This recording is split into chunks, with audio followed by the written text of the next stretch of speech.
never curse yourself by saying maybe wena ungumuntu owazalelwa amashwa when it comes to love affairs. Each and every person oke wamnika ixesha then wakuphoxa, that was not a curse and it will never be. You have met for a reason nalumtu. Either it's a blessing or lesson. So please, don't ever cry for ubiso oluchithakele mntase. Why waste your tears for a person who don't even think of you?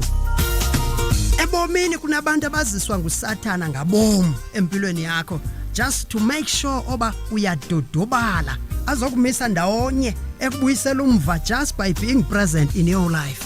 Listen here. Akuzizo zonke izinto esizawudibana nazo ezilungele thina. Maybe the time ungalalanga and busy thinking of this person, yena ubusy nomnye and happy not even thinking of you. So why waste? Stop wasting your time for a person who thinks of you when the time is right for yena. Just put these words in your mind. We have met for a reason, but I've learned a lesson because mbi umntu ongafundi kwimpazamo zezolo.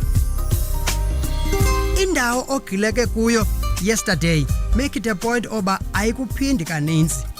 Trust me, one day that person will miss you and you will be far away. In Shona language, they say viririo tenderera, meaning what goes around will come around. Susa eso sandla esidleleni and wipe your tears. Because if you were not meant to be together, you cannot change that. So close that door today and now. Not because of pride, incapacity or arrogance, but simply because it's leading you nowhere.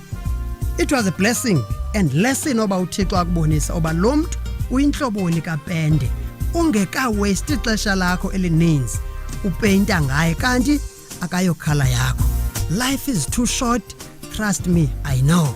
Ndingusiyamcela Dubai.